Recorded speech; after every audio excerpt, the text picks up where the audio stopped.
Hi, folks, and welcome to the 11th episode of the Vitor Vicente podcast.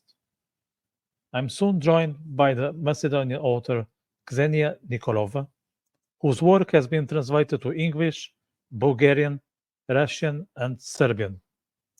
Ksenija is also the founder of the female network BW2 Club, and her presence in social media is of massive influence.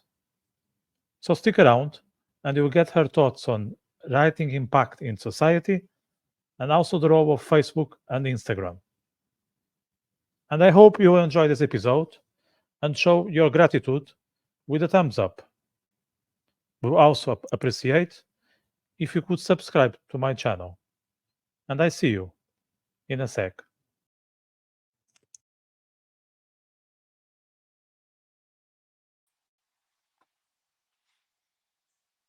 Hi, Xenia. How are you? Hi, Victor. I'm great. Thank you so much for the invitation to be part of your podcast. It's a great pleasure. We have been discussing this for some time, and hopefully, we are making it happen today. It's St. Patrick's Day here in Dublin, but I set aside half of the day to chat with you. So there will be two reasons to be happy. One is for the celebration out there, and other one is for the chat we are going to have in the next Yes, for sure, for hour. sure. I saw yesterday that you were hanging out watching a musical in Skopje, and I Yes. was a bit jealous because I remember from my experience in your city how elegant and beautiful it is, not only the venue but the surrounding area. So, how was the show? Well, the show was amazing, and it's one of my favorite bands of Serbia, so our neighbor country. And it was performed in one of the most beautiful venues for concerts in Skopje, if not the most beautiful one, which is Philharmony of Skopje. And it was wonderful. I went there with a friend. We had a lot of fun. So, yes, good music, and that's always a good idea. Yeah, yeah, of course. Yeah, I think music brings a lot to our life. It can energize us when you are feeling drained. It can open doors that you never expect to be open. It's really like one of the most essential elements for, let's say, human exploration. So I think I can still see the effects of the music on you because the music is not something that you listen and then you walk away. It kind of remains on you and you know brings that light that you sometimes struggle to see on your day-to-day life, but once you experience it's just powerful, isn't it? Yes, it is very powerful and such a good energy source. I love music, and it always makes me smile, makes me reflect on previous experiences, and helps me move forward. During Mm. difficult times. Yes. Yeah, absolutely, absolutely. So one of your novels is called Dissatisfied, and I'm very Yes. interested. Well, I'm very Yes. interested in your work as such, but I would like to pick that one before I get distracted with all the others. So, Yes. what's the dissatisfaction behind that novel? Like, is there a character that is going through a tough period? What is it? Yes. Well, Dissatisfied is my lastly published novel. So it's a novel that was published in 2020 during the COVID times. And it turned out to be the most successful novel according to readers, statistics and how, the translations that it received in other languages. But mostly I wrote it during a time of a renaissance in my life Mm, where I kind of realized a lot about who I am, and what I want to be in the future, but also as a sort of reflection of the satisfactory journey that I was on for quite some years. And dissatisfaction is such a toxic habit that can take over your life entirely, and in fact, and basically make it very difficult for you to realize the blessings that you have in your life. So for a long time, I was battling with that as part of the mental health challenges that I was experiencing. So, always being dissatisfied is a habit that comes very naturally to someone who just cannot see the good in every situation. So this was my inspiration to write that book. I basically portrayed the life of a woman named Margot who lives in Paris and is married to a man she loves. But regardless of all the blessings she has in her life, she always finds this a reason for being dissatisfied and unhappy. And this is her main focus. On this journey, so it's very interesting to see her writing down her thoughts every night and then realizing what she's done through writing. So like a narrative therapy, like we all do, who writes, she reflects on her past and her future and realizes so much about herself. So can we say that there are autobiographical elements in that book? And if there are, to what extent?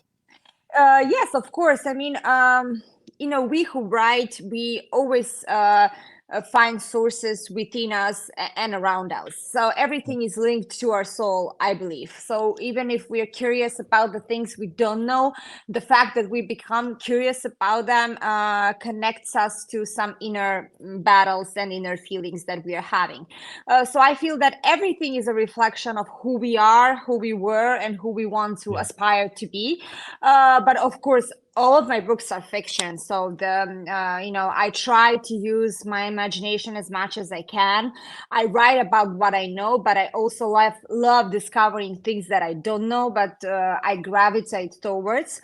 So I'm not a writer who will only write the things that she experienced. I'm a writer who wants to experience things through writing. So like learn new worlds, create a world that is inspiring to me. So this has been my motto in all of my novels, and I would say that much of me is there, but there is so much more than just me there.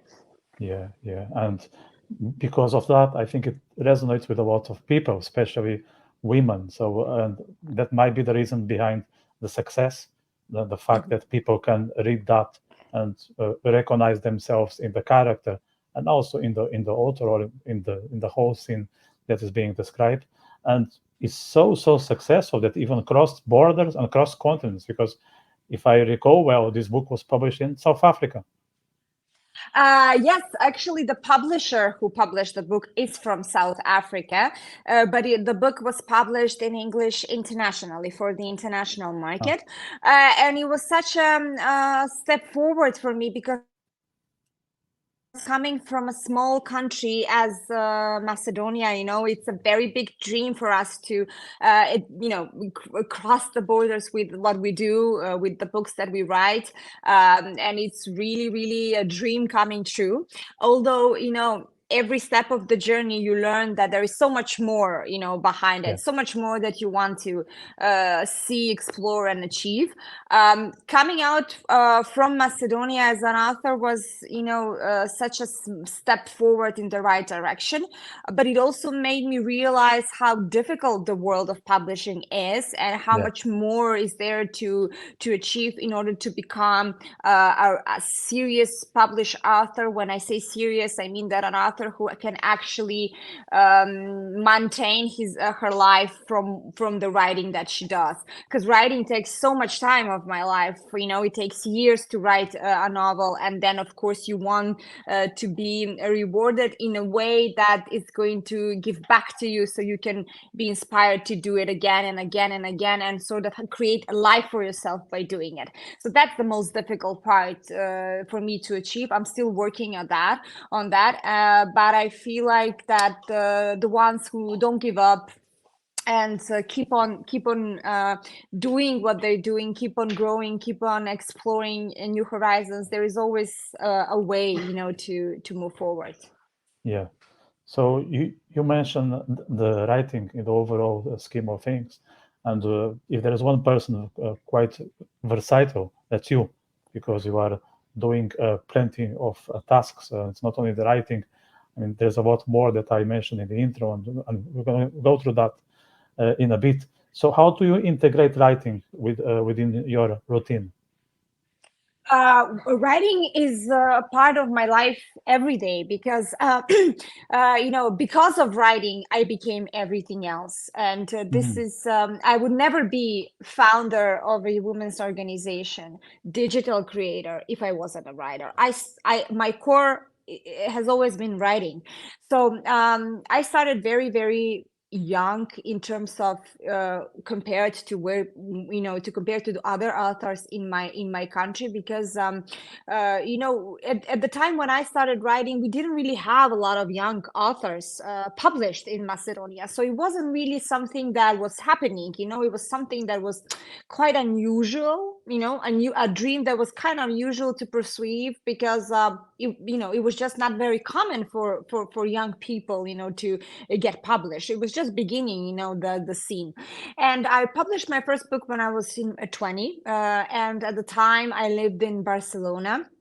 And when I came back from Barcelona, I never stopped writing, and I never did it for the publishing sake. I did it for myself, but I also wanted to experience what would readers think of my work, because I was already very, connected to Facebook at the time, was just starting, so I kind of used that platform to share my thoughts. And slowly I started growing my vision and my picture and my world, but it all started with writing, and it was all because of writing. So every day I create different things, but it's all connected to the writer in me. So I think that if there's one thing that I would always see myself doing, no matter how hard, how difficult, how challenging at times it might be, or lonely, or devastating in a way that how many people doubt in you when you're a writer, when you're a woman writer especially. Yeah. I would never give up, because it's something that completes me. It's something that's so connected to my soul. It's something that's definitely the core of me, so I would never give Mm. that up. That's very interesting. So you are a writer who do other things. So Yes. there's no such thing as yourself and then the writer. You are the writer. You embody that 100%, and as an extension, you would get involved in some other project. So that's very, very interesting. But before we explore that, and I just got to know that you lived in Barcelona, and so did I, and I was not aware of this one. When did you live in Barcelona? Well, I lived in Barcelona from 2007 to 2010 during my bachelor degree studies. So it was one of the best periods of my life, if not the best, because, I left Macedonia when I was 18. So I moved to another country. I was always really adaptable when it comes to moving, adapting to new cultures. And I can say that I was always kind of internationally in gravitating towards Mm. international scene, in terms of I really enjoyed networking with people for different cultures. I really enjoyed international countries, cities. It really, really fulfilled me in a way that it still does. So I always kind of grow when I go to do something abroad. And Mm. I moved to Barcelona, and I did my bachelor degree studies in business. And then in third year, we kind of shifted towards specific topics.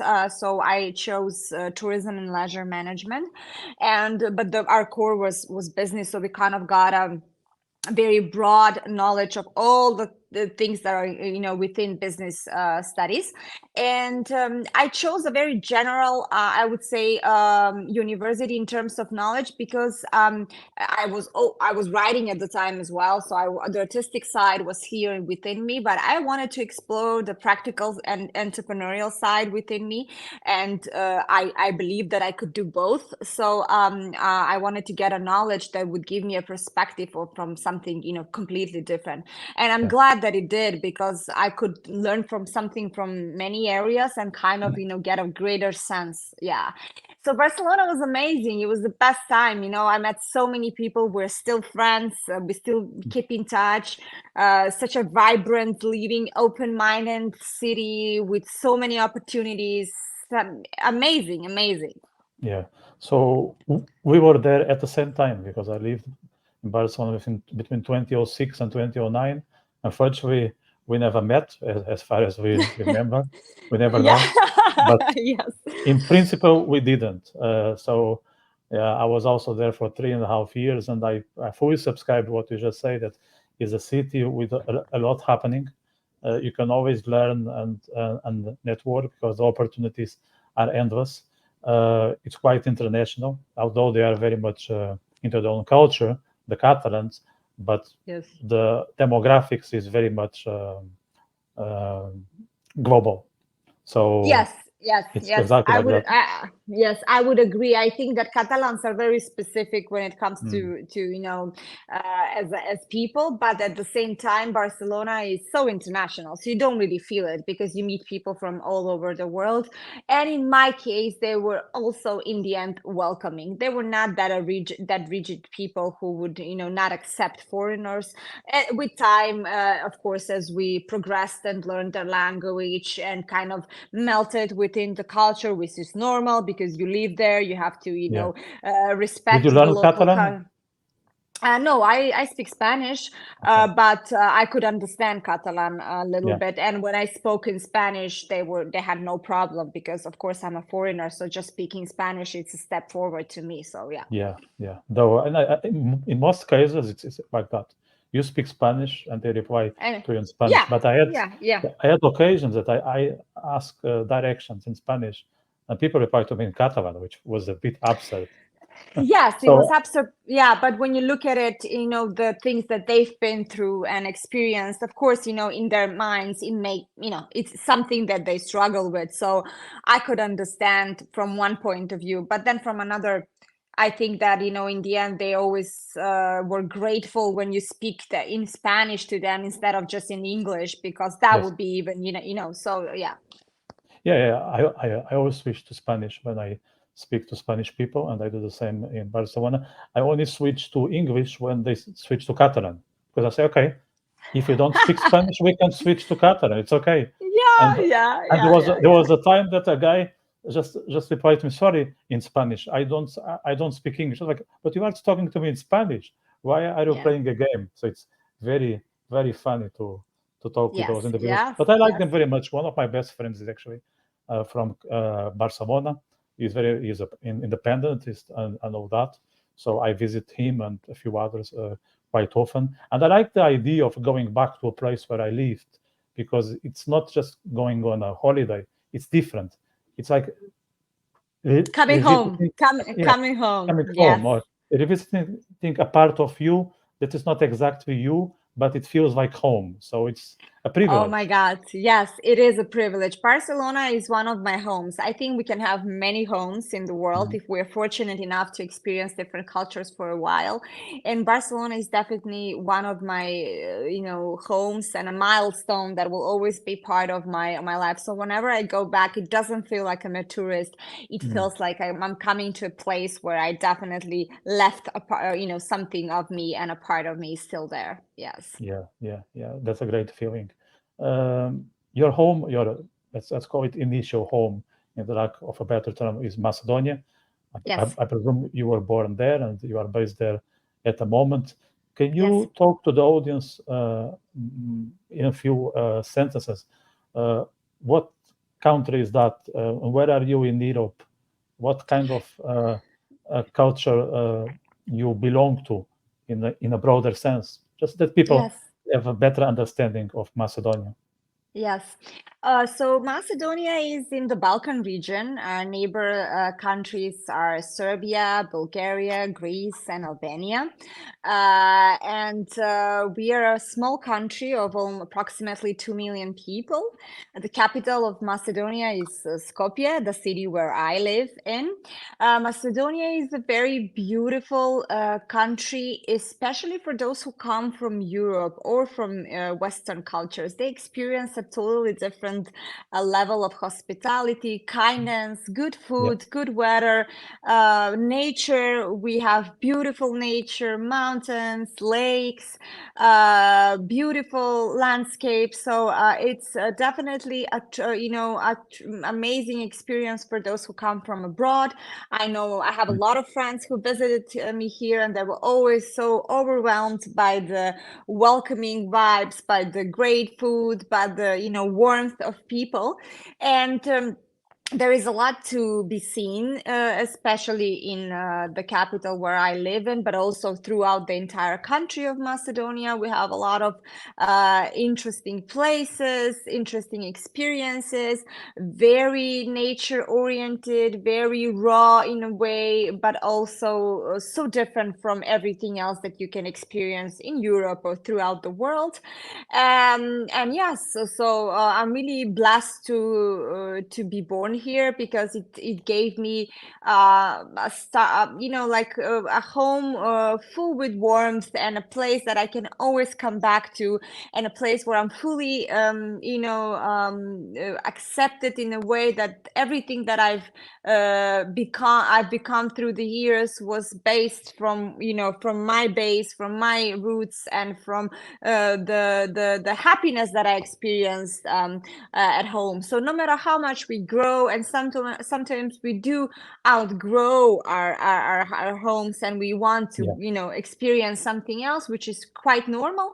But we always have a place to come home, and when we do, it's a great feeling. Yeah. Yeah. It is like this. If you have a home, you have a shelter, and Yes, we exactly, all exactly. we all need that protection. We all need that place where we can go back and feel safe. Uh, we feel that there is a fence around us, and the wolves cannot get in and eat us. So Yes, it can be the place where we were born. It can be a second one, but we need that. I think is absolutely yes, necessary. So yes, the world is a very different place when you yes, have that specific area where you feel that no one can come in and harm you. So yes, I'm glad you have that at home. Um, so it's a small country with but with a lot of neighbors, because I'm coming from Portugal, so for me it's very interesting, and I lived in Central Eastern Europe for a while. One of the things was fascinating, that I could have lunch, I could have breakfast in the place where I was living, then I could have lunch in another country, and then dinner in the third country, and be back home. And I'm from Portugal, I'm from the edge. The idea of going to Spain, it's already an adventure, because it's maybe like, I'm very bad with the kilometers, but let's say 200 kilometers away from Lisbon, where I'm coming from. So it was a journey. You could go there and return on the same day. It will be exhausting, but you could do it. But if you live, especially in the Balkans, where you have plenty of neighbors around, so it's a very different setup. How is it for Macedonians to have so many nations next to you? yes. Well, it's a blessing, I believe. We all have such mixed cultures within our region. And as you said, we can easily go to another country to have dinner there and come back home within an hour and a half or something like that. So that's always. A good thing. A good thing is to be able to see different places, be accessible that easily, also for cooperation and professional relationships. You can easily collaborate within each other, which Mm. is such an advantage. I think that for smaller countries, we should always see the potential in our region, because as a region, we have a greater sense, greater opportunities. So yeah, so it's a great experience, and it's, as you said, now I can imagine when I listen to you being in Portugal and kind of being isolated, in the end. It can be just challenging to think of visiting another country, and we have it so accessible, so I guess it's a blessing. Yes. It is, yeah, absolutely. Like we still have the blessing of the ocean, the idea that you can just stare in front of it and try to guess or imagine what is on the horizon. That's priceless. Like I'm not sure if I'll give up that for a neighbor country. It's both have their benefits and cons, like everything else. So that's something that we can experience. But I was always fascinated, as I said, when I was living in Central Western Europe. Also, when you are on the highway, that maybe it's something, I don't know, so banal for you and for people living in Central Europe. But I remember being on a highway and then seeing the sign saying, to the left is Slovakia, to the right is Ukraine, and north is Poland. It's like, really? Like, this is like beyond. And for someone who likes to travel, it really touches you, like Yes. in a deeper sense. But I Yes. also know that your relation with your neighbors is not the most desirable. For instance, with Greece, there was even some issue around your name, and I think recently Macedonia changed the name. I don't know if it was official or not, to North Macedonia. At least the football team present themselves as North Macedonia. So can you Yes. talk us about it? Yes.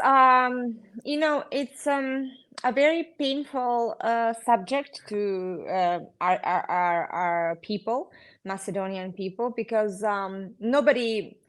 nobody is comfortable with changing the name of who they are, right? Like, even as people, as things we call, the name we use for calling things, we wouldn't be comfortable just changing that randomly. And imagine changing the entire, concept behind the name of a country.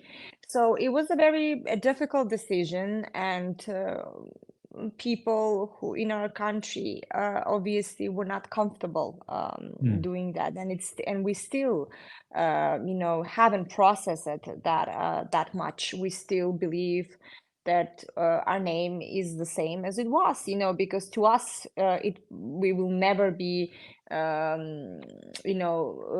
it will never be normalized for us to be suddenly something else Yeah. from what we really are. But that was done in order to overcome difficulties because we are aiming to enter the European Union. That's the goal of Macedonia. Mm. A specific goal that's perhaps the only way to move forward.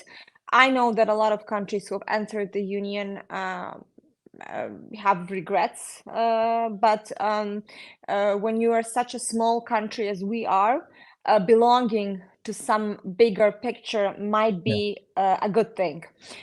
So that was impossible without handling the regional problems. And Greece has always had an issue with this with us. So the government at that time decided to make a step forward and change the name so we can overcome those difficulties. So politically, the difficulties and challenges with Greece are over. Mm. But of course, within the people, you can still sense the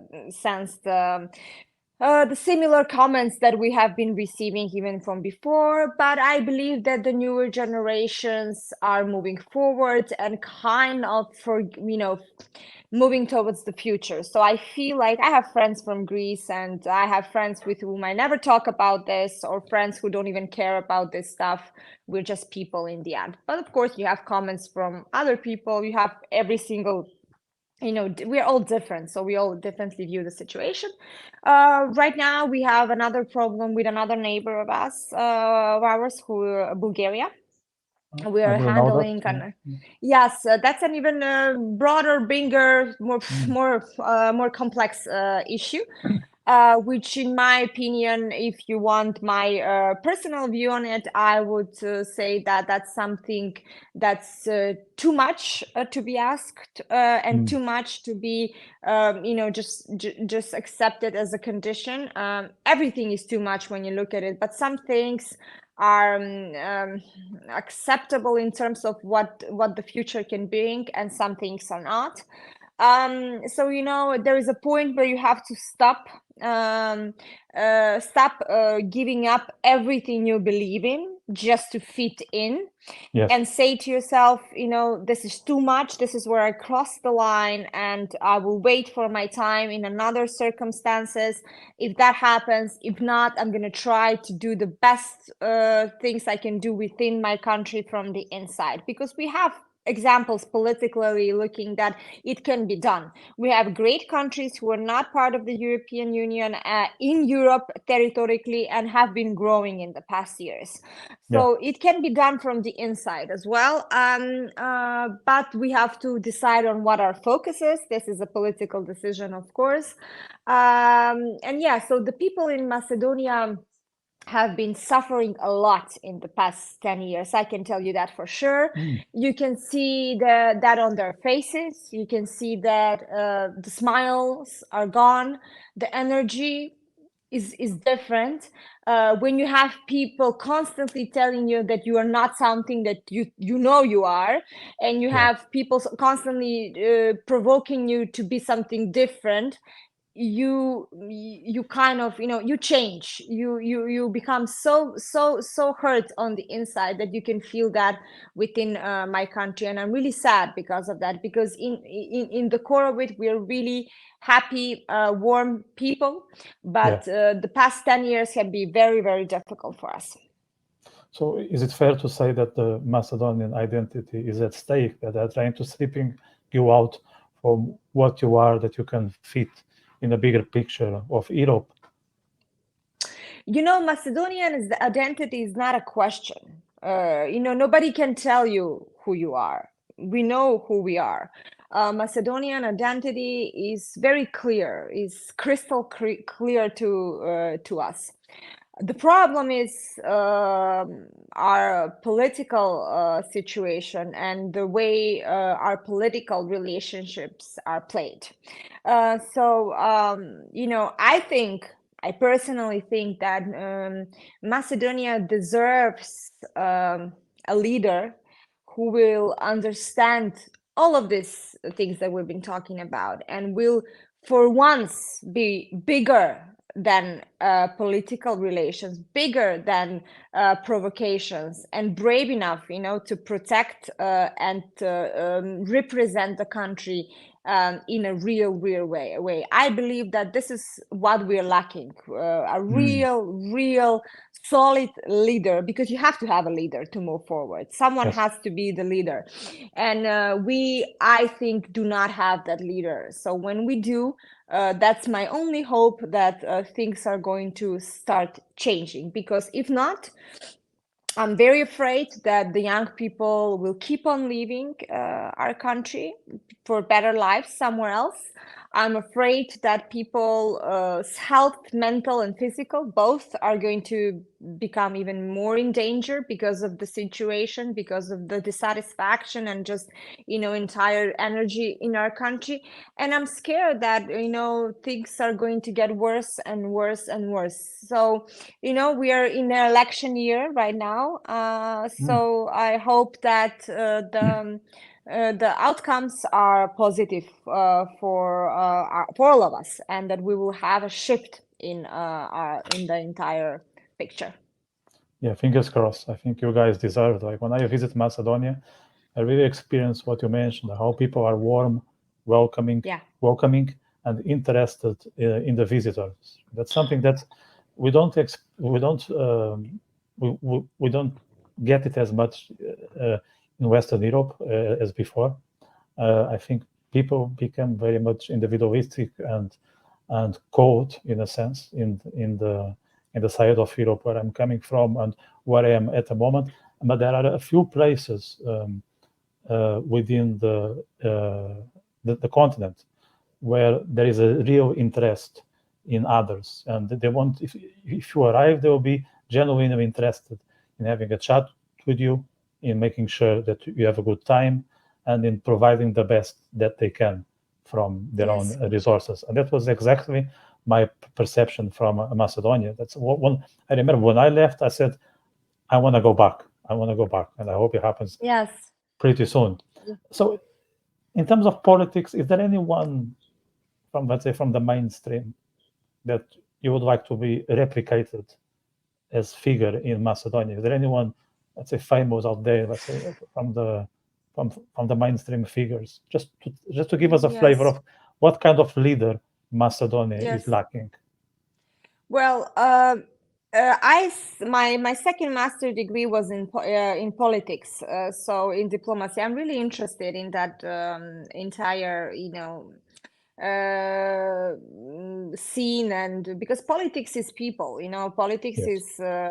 is for people, and it's important to understand it and to know the how things are progressing, because the history tends to repeat itself again and again, and it's important to know this. A leader who has definitely left a big impact on me as a viewer. I've never experienced this leader from the inside of the country, but I've met a lot of people and read a lot about it, and I know that he marked his time as something that was, I guess, done right in terms of how much the country changed and progressed in a way, and everything shifted within the time that he was there. Is Barack Obama. I would Mm. say that he is a great inspiration in many ways. Just um, the level of diversity and acceptance that grew within United States of America at the time where he was there was so important for all the people who live in that country. So I feel that he was firstly a human. He was a human, he was a person, and then he was a politician. Yeah. And when you analyze his speeches, which I've done during my studies, you will see that he talks to the people like a human. He doesn't talk like someone who is here to share the latest statistics on growth, changes, inflation, or whatsoever. He's here to communicate a message as a friend, as one of us, as a neighbor, as a father, as a husband, as So we never. I think that we never really Mm. had that within our country, within Macedonia. We are tired of plastic news, plastic interviews, Yes. artificial talks that make absolutely no sense with the reality, how things are. We desperately need a human being who is one of us, who will be strong enough, brave enough, and sharp enough, wise enough to lead the country as a human being. I think that's the future of politics. I think we are done with something that's untouchable, something that's so distant. Yes. So yeah, we are done with that. We need new era of new politicians that are going to be human, one of us, belonging to the community, part of the community. This is the only way to connect with the people. Yeah. Yeah. Absolutely. Like that gap between the people and the politicians needs to be removed. So the closer we are, the the more we are going to benefit, because the Yes. measures are going to be related to us and not just for their own pockets. We know there's always a degree of corruption in politics. It's impossible to set that aside. So Yes. let's not be naive. When there is a lot of resources, wealth involved, most people will fall into Yes. their own Yes. interests. Very, very Yes. difficult. Yes. But Yes. there are those who are more down to earth and will try to somehow put people's interests in the middle of the big sharks. And yeah, so let's stick to those. And you refer to diversity. I would be interested in one particular thing. I saw it with my own pair of eyes when I was in Skopje. So to me, there is still some presence of the Ottoman culture, and Hmm. there is there was maybe just me, the tourist, but it was evident the split between the Ottoman part and the people who are still follow the Turk culture, and the others, even they were living in separate areas. Is it still the case, or how much are these two groups mingling, or not as much? Okay, so yes, Skopje and Macedonia, we're a multi-ethnical country. So we, as you said, you said it quite right. We do experience different waves in terms of culture, and you can kind of see it territorially because it's one part of the city. It's very present, and then in another part of the city you have a different presence and so on. When you're such a small country, it's it takes a little time. It takes a little time for everyone to understand that diversity is present, because we are not the United States. We are not a city that's 10 million people. We are not, a big country where people move to us all the time, and we have, we 15 years ago, it was really, we were surprised when we saw, so many foreigners coming to our country, because we are not really that country that welcomes foreigners all the time. We mentioned Barcelona. In Barcelona, you have people, from all over the world living there. So diversity is very common for locals. But for us, we're still getting used to it. So I think, this is my personal view, that with time, globalization will take even a bigger step forward, and we will all accept that we are citizens of the world.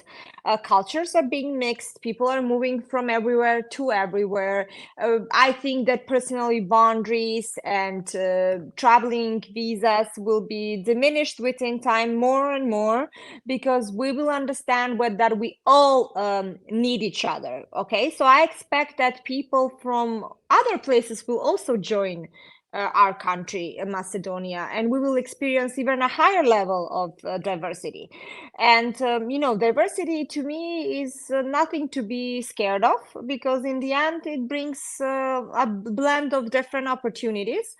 But it is important to set the base on how this diversity is built. So it is important to know what the core of the culture is, and what everything else, together makes a bigger picture.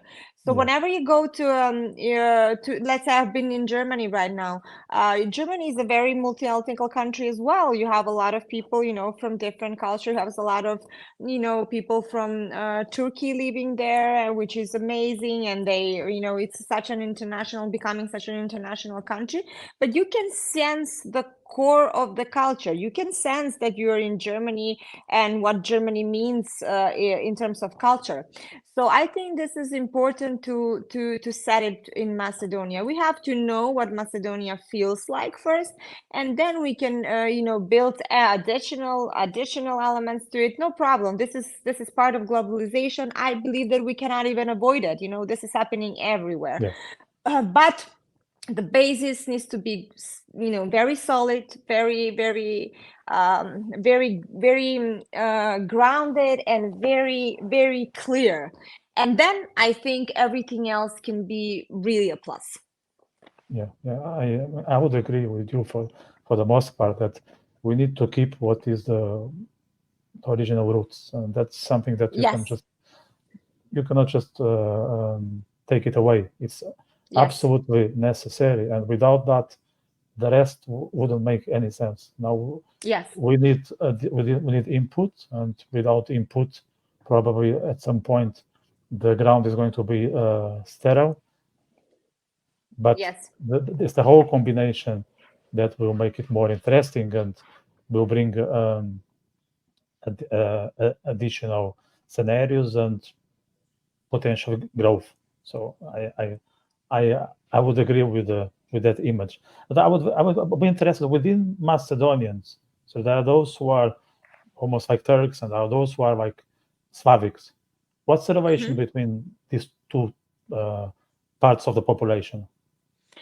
Yes, we have our main population, which are Macedonians, and the main religion that we practice within our country is Orthodox. And then we have the Albanians who live in our country, who are part of our country, and their religion is Muslim. We haven't really had the chance to get a good statistics because of the challenges with writing everything down.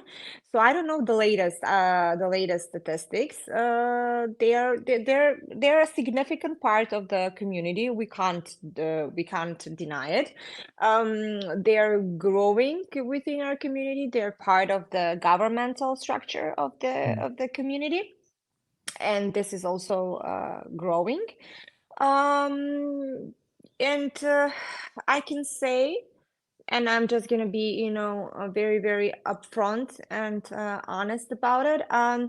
I think that there is a lot here to be discussed, and I think that we as Macedonians and our politicians perhaps made a mistake from the beginning for not setting clear rules, core values that we're not stepping away from. So when you don't set core values from the beginning, you have a problem. I think that this is what we missed. We didn't set core values, and we just keep, accepting what comes on the way just to achieve the short-term goals. But when you look at the long run, we lose. So this is our problem. This is an internal problem, and I think that again, we're lacking a leader who will very much be clear with the boundaries and the values that are not negotiated. It's sometimes some things are not negotiable. So I think that this is where we've made the biggest mistakes. And for is there political, any item that you think is not negotiable when it comes to the direction your country should pursue? Of course. There are some major issues, such as official standards, official rules, official terms, majority, and governmental decisions. There are some institutions that cannot be part of negotiation and cannot be part of giving back and forward just to play political games. In my opinion, we need solid institutions that are led by solid parties and leaders who are not part of a political game and don't even care who the institution belongs to. I think that you cannot have ministers from, let's say, one institution shifting to another institution and being leaders to this institution, and those two institutions have nothing in common. So a minister for, I don't know, education cannot become a minister of health in the next year. It's not how it works. So that should be common sense.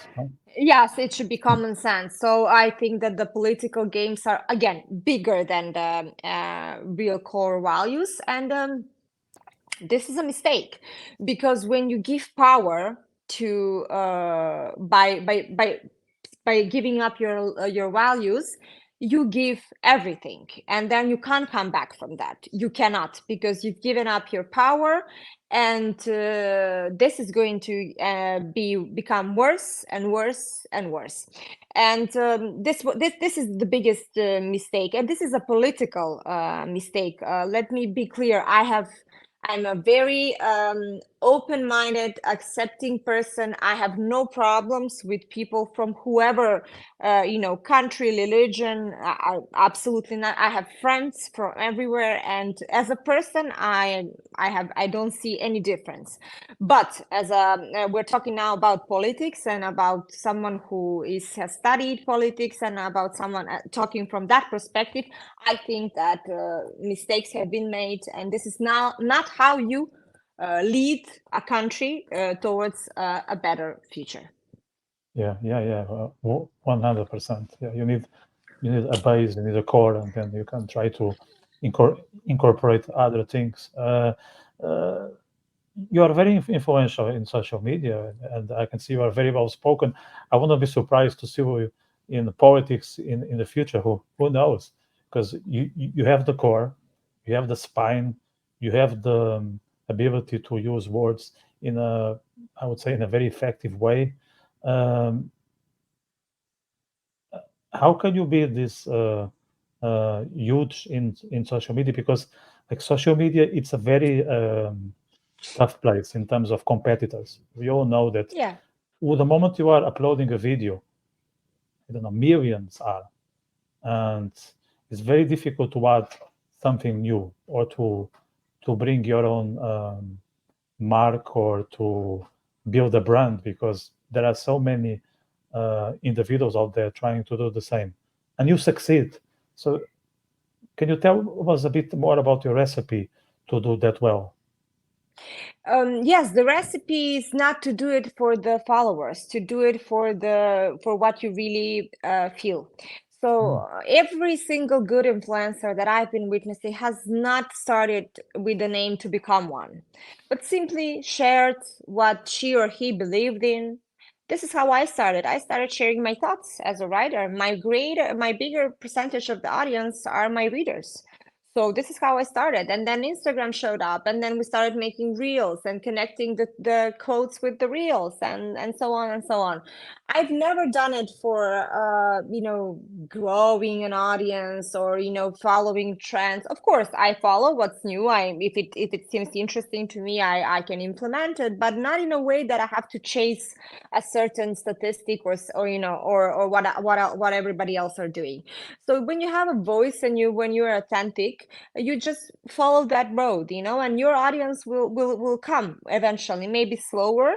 My audience is a very specific one because these are people who like art, like reading, like well-being, like empowerment. So these are people who are very how can I say, well aware of themselves and of their surroundings. So I'm really glad to say this because that is an audience that it's not so easy to achieve yes. and to gather. But at the same time, it's a very loyal audience. So once they are here, they're probably gonna stay here for a while because they're here for a reason. And I'm glad that I don't really have a lot of passive audience that's just there for Yeah. watching the next thing that I'll do, but their audience that's very interactive, very present, very stimulating. And I think that it's very important to know what your voice is, what you want to do, why are you doing this. You can't be, just an influencer for no reason. You have to have a message that you want to send, that's Yeah. important to you, that starts from you, and then you want to share it with the rest of the people, rest of the country, of the region, of the world. And that's it. Instagram can be very overwhelming. I've seen a lot of people trying to uh, you know build something very very much, very hard. They're building, Mm, but they lose who they really are. And I think that only the real ones and the ones who are there for a reason stay in the long run. yeah, yeah, yeah. I think authenticity matters a lot. And that's something that Yes. you Yes. are making sure that is part of your journey. Like you will never Thank you. give up that for anything else. Like you put your thoughts, your ideas, your views uh, on social media. And I can see now also in this episode, like if like you are who you are, and I think people appreciate you because of that. At least those Thank who you. are interested in real individuals that are, and I think you also come across as tangible, in the good sense of it, that you are that you are one of us, and what you are doing is something remarkable, but it's not impossible, if that makes sense.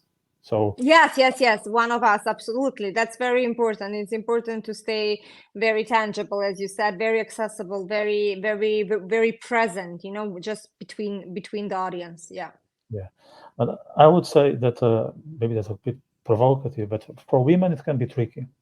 That's at least that's my perception, because like uh, you women have the weapon of being women, especially for the male audience, that you can get followers that are not necessarily interested in what you do, but how you look, and that can go sideways. So you can get, let's say, the wrong attention, and it will also be Yes. difficult for you to be recognized as someone with substance, someone um, who knows the stuff and it's not just pretty and using the face to get attention. How do you handle that ambiguous side of women when they are in out there delivering their message? Well, this is why we have to strive. Aspire and strive and fight for gender equality because of exactly what you said. Um, so what you've just described is a classic example of how discrimination happens again and again when it comes to women and men. When you have men who are good looking and successful at the same time, that's just a plus. Nobody questions their expertise or how they got there or how they got their positions. They're treated like a bonus package for being good looking and smart at the same time. But when a woman has an opinion and she is good looking, then she's called, classified as someone who is just pretending to know, or someone who is just being outspoken for no reason, or someone who is never taken seriously, or someone who is very aggressive and opinioning, or has a lot of opinions, or someone who is too outspoken and just has to be quiet a little bit more. So it's never good enough in the eyes of the public. It's never just right in the eyes of the public when you're a woman. If you are, I don't know, talented, but at the same time, a woman, and at the same time you are feminine, and at the same time you want to be, I don't know, you dress in a specific way, then that's always a subject of discussion. That's always a sub manner of, pointing fingers to. And I've experienced it in my career for a very, very, very long time. Still am experiencing in that I had to work twice harder to prove to a certain group of people that I can be both. I can be talented and I can I don't know, enjoy dressing well, or enjoy putting makeup on, or look I don't know, like a Yeah. woman, and then Yeah, be all of it together. it's compatible. There's no It's contradiction compatible. between Yeah. Yes. looking after yourself and being interested in Yes. culture. Like Yes. people think that um you can only do one, and that doesn't make any sense. yes. But Yes. I would Yes. I would think that you don't only receive wrong attention from men. There's also a lot of envy between women. So it's not Mm-hmm. only a battle between the genders. You also will face some hostility from other women that are not as successful or brave as Yes. you are. Yes. So I think But it's really hard. yes, but that in the end is the consequences of lack of gender equality again, because we have limited number of seats and a table for women. So if there is a seat of 15 chairs on a table, 13 are reserved for men and 2 are reserved for women. So women have to fight 10 times more for those 2 chairs because the competition is very high. So obviously this makes them move away from one another, compete with one another instead of accept one another and support one another. So I felt that a lot during my life. Instead of seeing a friend and solidarity in you, people see competition, see something they have to fight against. And we as women have to understand that it all starts with us.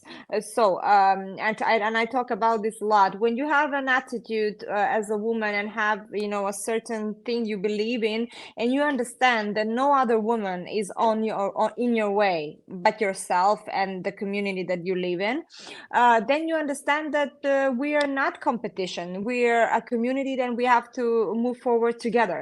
And yes, this happens a lot, especially in smaller countries. I think happens even more, especially in countries that are developing. I think it's a big challenge. But we're not going to achieve gender equality anytime soon. I think that the statistics shows that it's going to be achieved in 120 years. So we for sure are not going to be here to witness that. But hopefully the next generations are going to witness world where women and men are given the same value of having a choice, having freedom of I don't know, be just being themselves, and their skills and preferences are valued in the same way.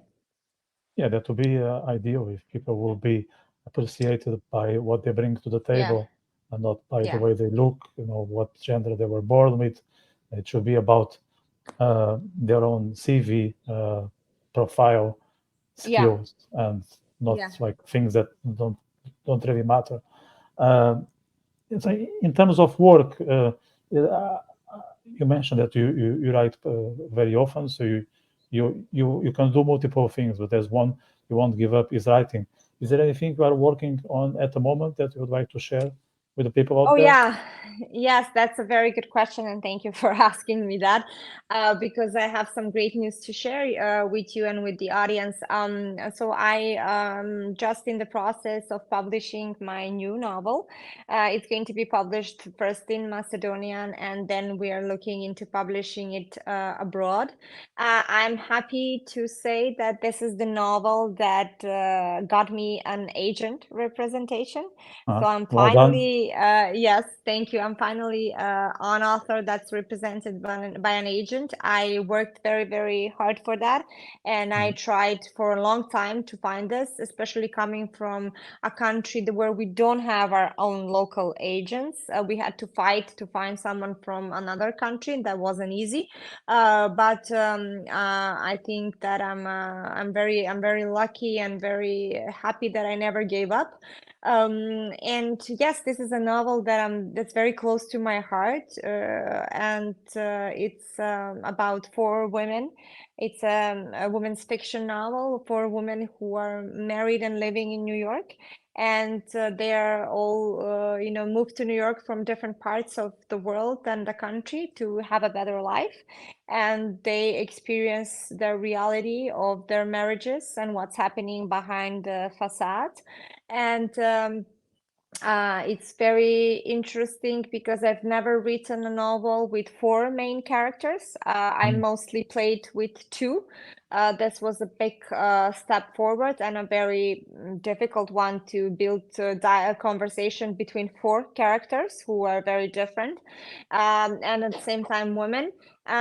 But it was a very big stepping stone for me, and hopefully, it will bring joy and new horizons to the readers.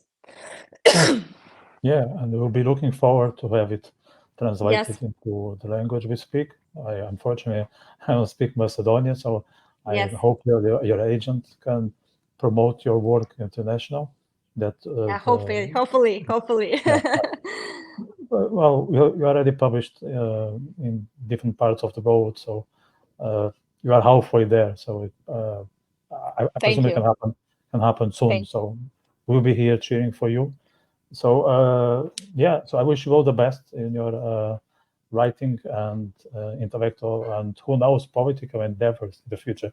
I'm finishing this conversation with that feeling that I might see you in some diplomatic role in the future. Just my guess. I'm not putting any money on it. I gave up on betting, but I wouldn't be surprised if that would happen. And I think you will do well because, as I said, you are excellent with words. You stick to your ideas. You're not trying to sell a message just because you want to look pretty or look cool. No, it's just the things you believe in. Some people would agree with them. Some people don't. I subscribe a good part of what you said, but I like to talk with different people. So I'm delighted that you had the opportunity to have this conversation. So uh, Yes. thanks for this chat, and yeah, we'll be in touch. Thank you, Vitor, for the amazing conversation and for being such a good listener. That's so rare today. It really helps with the conversation flow and the thoughts of the one who's speaking. Thank you so much for the nice words and wishes, and let's see what the future will bring. I wish you lots of luck with your career, with your writing, with everything that you do, and hopefully we will have the chance to meet in person soon. Oh yeah, that's something that is on the cards, and Yes. I'm sure just a matter of time. So Yes. all the best, and take care. Take care. Bye. Bye-bye. Bye. Bye. Bye. Bye. Bye.